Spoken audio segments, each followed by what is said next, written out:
नमस्कार दर्शक बंधु, जय जगन्नाथ। केउं पानी पीवा द्वारा पेट जनित समस्या ठीक होता है दर्शक बंधु ऑप्शन गुड़िक हेउछि ऑप्शन ए ओदा पानी, ऑप्शन बी मिश्री पानी, ऑप्शन सी जुआनी पानी, ऑप्शन डी मेथी पानी। दर्शक बंधु आपण मान 5 सेकेंड समय दिया जाउछि। एहार उत्तर जानिथिले कमेंट करि दियंतु। समयटी आरंभ हेउछि एबेठु। दर्शक बंधु समयटी शेष होई सारिछि। एहार सठिक उत्तरटी हेउछि ऑप्शन बी मिश्री पानी। मिश्री पानी पीवा द्वारा पेट जनित समस्या ठीक होता है। आजिर परवर्ती प्रश्न, रोटी रे कौन मिसाई खाइबा द्वारा वजन शीघ्र वृद्धि होता है दर्शक बंधु ऑप्शन गुड़िक हेउछि ऑप्शन ए क्षीर, ऑप्शन बी घी, ऑप्शन सी महू, ऑप्शन डी तरकारी। समयटी आरंभ हेउछि एबेठु। दर्शक बंधु समयटी शेष होई सारिछि। एहार सठिक उत्तरटी हेउछि ऑप्शन बी घी।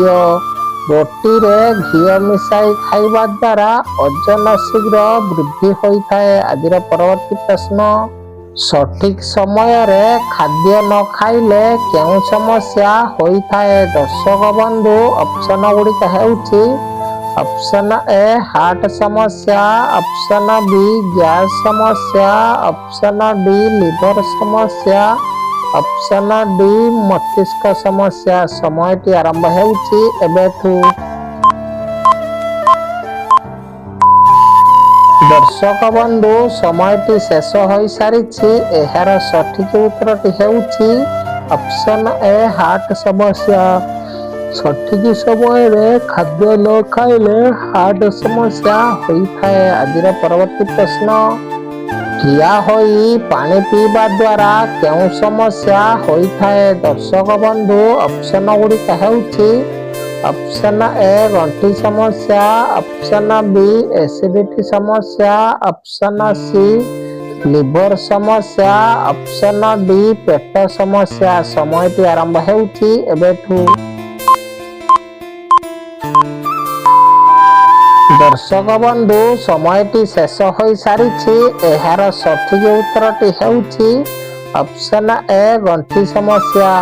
ठिया होई पानी पीवा द्वारा गंठी समस्या होता है। आजिर परवर्ती प्रश्न, केउं फल खाइबा द्वारा रक्तहीनता समस्या दूर होता है दर्शक बंधु ऑप्शन गुड़िक हेउछि ऑप्शन ए सेऊ, ऑप्शन बी नड़िया, ऑप्शन सी अंगूर, ऑप्शन डी डालिंब।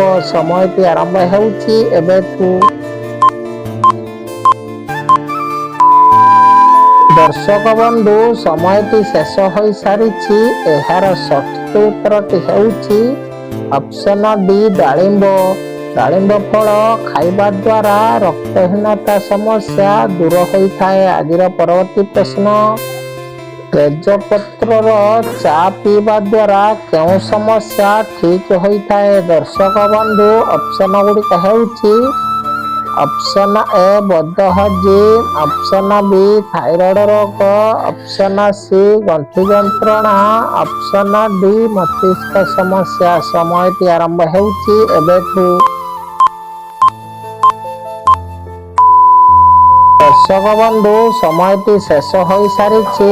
एहार सठिक उत्तर देखिबा आगरु जगन्नाथंकर भक्तगण कमेंट रे जय जगन्नाथ लिखि दियंतु। एहार सठिक उत्तरटी हेउछि ऑप्शन सी गंठी जंत्रणा। तेजपत्र चा पीवा द्वारा गंठी जंत्रणा समस्या ठीक होता है। आजिर परवर्ती प्रश्न, केउं फल खाइबा द्वारा चेहरा ग्लो करिता है दर्शक बंधु ऑप्शन गुड़िक हेउछि ऑप्शन ए सेऊ, ऑप्शन बी डालिंब, ऑप्शन सी सपुरी, ऑप्शन डी कमला। समयटी आरंभ हेउछि एबेठु। ଦର୍ଶକ ବନ୍ଧୁ ସମୟଟି ଶେଷ ହୋଇସାରିଛି। ଏହାର ସଠିକ ଉତ୍ତରଟି ହେଉଛି ଅପସନ ଡି କମଳା।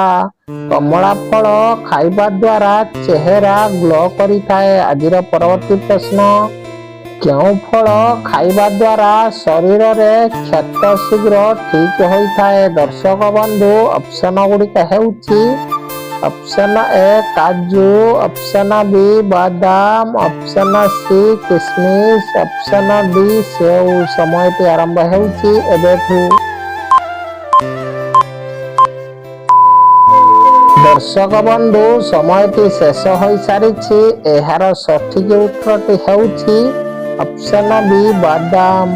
ବାଦାମ ଫଳ ଖାଇବା ଦ୍ୱାରା ଶରୀରର କ୍ଷତ ଶୀଘ୍ର ଠିକ୍ ହୋଇଥାଏ। ଆଜିର ପରବର୍ତ୍ତୀ ପ୍ରଶ୍ନ, ଭାରତରେ ତାଜମହଲ କେଉଁଠି ଅଛି? ଦର୍ଶକ ବନ୍ଧୁ ଅପସନ ଗୁଡ଼ିକ ହେଉଛି option A Delhi, option B Agra, option C Karnataka, option D Mumbai. ସମୟଟି ଆରମ୍ଭ ହେଉଛି ଏବେଠୁ।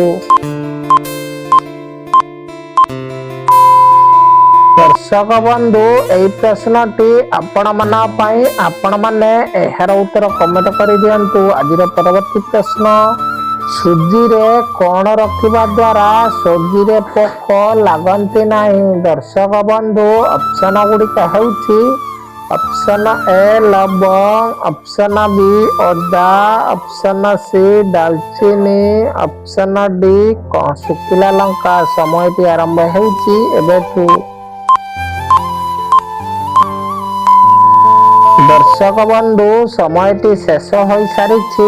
ଏହାର ସଠିକ ଉତ୍ତରଟି ହେଉଛି ଅପସନ ଏ ଲବଙ୍ଗ।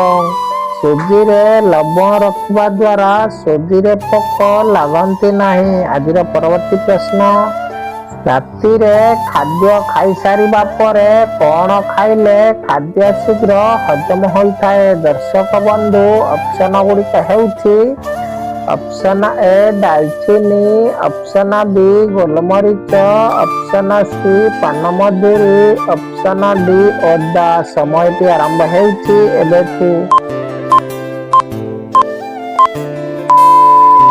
ଦର୍ଶକ ବନ୍ଧୁ ସମୟଟି ଶେଷ ହୋଇସାରିଛି।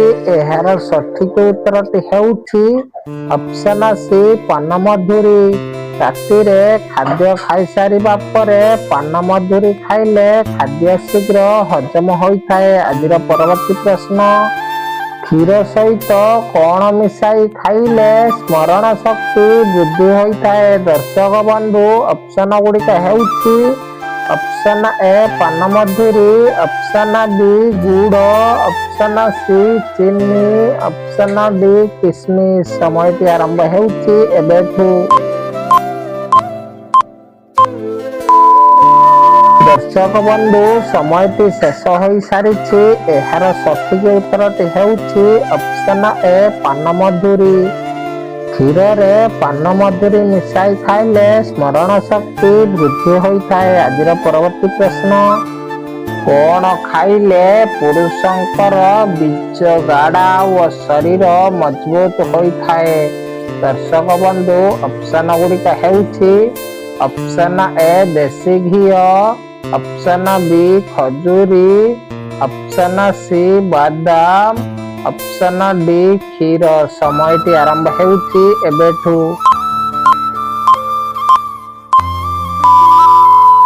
ଦର୍ଶକ ବନ୍ଧୁ ସମୟଟି ଶେଷ ହୋଇସାରିଛି। ଏହାର ସଠିକ ଉତ୍ତରଟି ହେଉଛି ଏହି ସମସ୍ତ ଯାକ। ଏହି ସମସ୍ତ ଖାଦ୍ୟ ଖାଇବା ଦ୍ୱାରା ବୀଜ ଗାଢ଼ା ଓ ଶରୀର ମଜବୁତ ହୋଇଥାଏ। ଦର୍ଶକ ବନ୍ଧୁ ଭିଡ଼ିଓଟିକୁ ଲାଇକ୍ ନ କରିଥିଲେ ଶୀଘ୍ର ଲାଇକ୍ କରିଦିଅନ୍ତୁ। ଚ୍ୟାନେଲରେ ନୂଆ ଥିଲେ ଚ୍ୟାନେଲକୁ ସବସ୍କ୍ରାଇବ କରିଦିଅନ୍ତୁ। ଭିଡ଼ିଓଟି ଭଲ ଲାଗିଥିଲେ ସାଙ୍ଗମାନଙ୍କ ସହ ସେୟାର କରନ୍ତୁ। ଧନ୍ୟବାଦ। ଜୟ ଜଗନ୍ନାଥ।